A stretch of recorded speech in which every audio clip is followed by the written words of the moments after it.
Alors vous allez me demander, mais quelle est l'importance du halving du Bitcoin? Il faut savoir que le halving, c'est un phénomène qui a été prévu dans un but très précis. Éviter que plus de 21 millions de Bitcoins ne soient en circulation. Ainsi, ce protocole engendre des conséquences plutôt positives pour le cours du Bitcoin. Étant donné qu'un nombre précis de Bitcoin sera sur le marché, cette crypto-monnaie ne risque donc pas de subir les effets dévastateurs de l'inflation. Vous voyez, vu qu'elle ne fera que diminuer au cours des années, sa demande augmentera alors que son offre, au contraire, diminuera. Donc, le halving Bitcoin, c'est également très important pour beaucoup de passionnés des crypto-monnaies qui guettent le moment où il se produira. Il faut dire qu'avec le halving, le Bitcoin a plutôt une forte tendance haussière. Est-ce que c'est le cas? Tout bout de champ. C'est là où le problème se pose. Si, avec cet atout, le Bitcoin aura plutôt une forte tendance haussière, mais aujourd'hui, qu'est-ce qu'on remarque?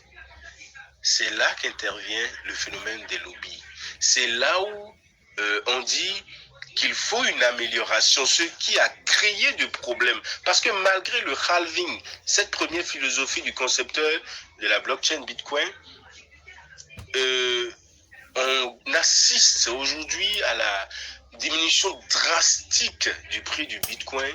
Là, ça veut dire qu'il y a un problème. Il y a un véritable problème. Et il y a quelque chose qu'il faut apporter. Ça ne peut pas rester comme ça. Et on va dire que le Bitcoin ou l'Ethereum demeurent les seuls potentiels qui vont rester dans le temps. Non. Il doit y avoir des changements. Il doit y avoir d'améliorations. Alors, on continue toujours, chers amis.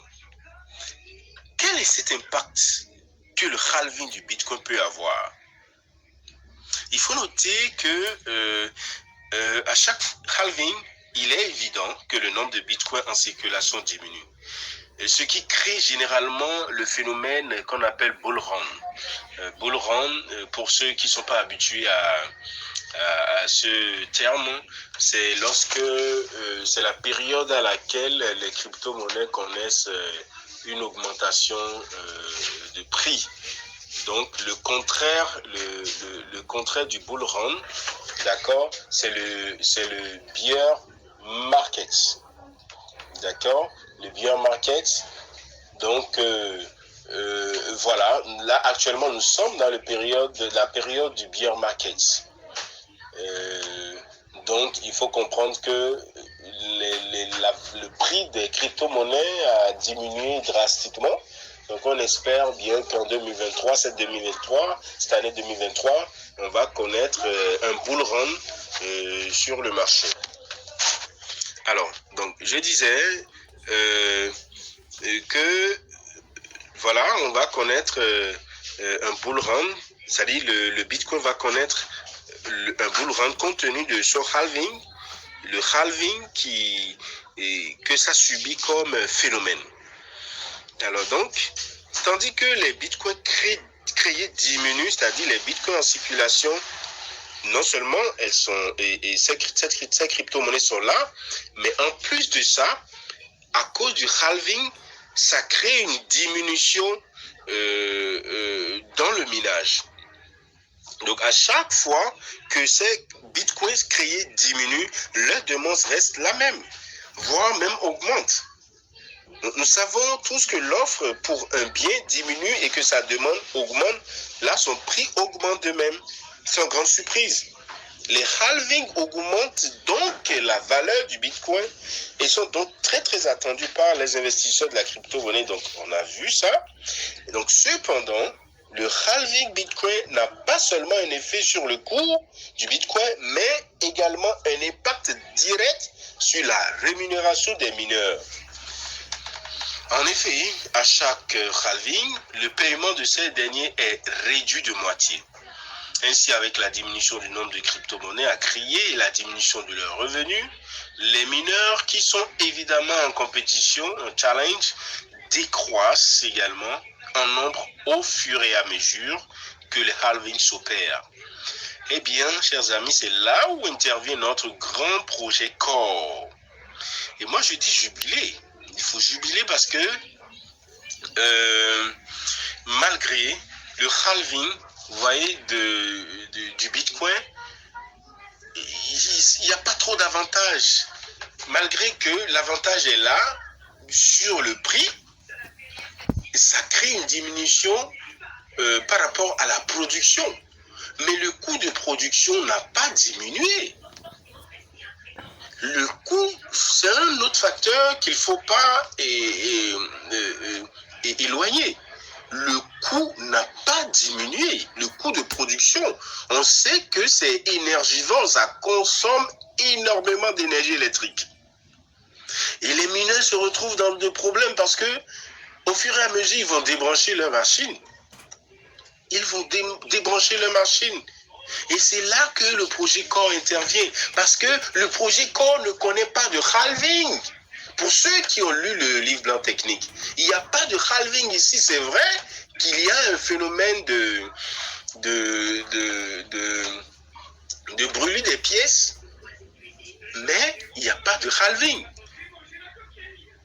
Donc, les mineurs de Bitcoin potentiels auront tout à gagner en déléguant leur puissance de hachage à la blockchain Core pour gagner en récompense des corps, histoire de compenser le vide que crée la cherté au niveau de la production du Bitcoin. Donc, même si le coût du Bitcoin chute, ils n'auront pas de problème parce qu'ils ont de compensation du côté du Core. Et comment est-ce qu'on peut nous dire que Core ne sera pas compétitif? Comment peut-on nous dire que Core ne va pas connaître le même succès que Ethereum ou Bitcoin? Lorsque nous voulons faire des analyses techniques, il faudrait qu'on prenne en compte tous les contextes ou les paramètres socio-culturels. Aujourd'hui, les gens sont beaucoup plus outillés, même si on parle du swapping, les gens veulent swapper et autres. Ils ne sont pas bêtes, ils ne sont pas dupes. Ce n'est pas tout le monde qui cherche à swapper. Donc, voilà un peu ce que je peux vous dire par rapport au concept du halving. Le Core ne connaît pas de halving, mais voilà ce que le Core va apporter par rapport au halving du Bitcoin. Les lobbies, ils ont déjà dominé le marché du Bitcoin. Ça, là, ne nous leurrons pas. Mais ils n'auront pas la même chose avec le Core. Parce que du côté du Bitcoin, la majorité, disons 80% de ceux qui détiennent le Bitcoin, non, je ne dirais pas ça, 80% des pièces Bitcoin, des Bitcoins détenus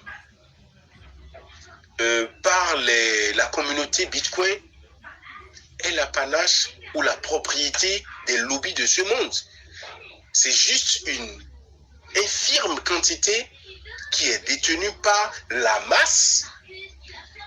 Or, la masse a faim, donc ils échangent rapidement. Mais les autres, ils achètent à un faible taux parce qu'ils ont les moyens financiers. Et après, il faut cracher le marché. Mais ici, du côté du Core, le 80% des corps sont détenus par la masse, la basse classe. Donc les lobbies n'ont pas accès à ces 80%. Donc c'est là où nous, communauté, on doit intervenir en déléguant. C'est pourquoi j'ai parlé de l'eau en l'âge de la délégation de façon particulière dans le projet Core. Ce que Core a apporté en matière de délégation de crypto-monnaies.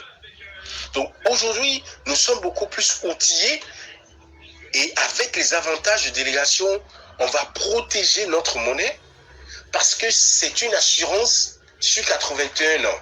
Donc c'est une garantie de revenus passifs sur 81 ans. Qui va laisser ça et dire qu'il va manger? Attendez, soyons sérieux. Soyons sérieux avec tous les utilités, les 12 utilités qu'a le projet Core. Qui sera fou avec toutes ces sensibilisations qu'on est en train de faire. Donc voilà, chers amis, ce que j'ai à apporter est pour vous. Il faut que vous vous appropriez de ces notions pour qu'avec les quelques connaissances que détiennent certains crypto-enthousiastes ne vous déroutent point. Il ne faut pas vous laisser berner par des jeux de mots. Soyons terre à terre.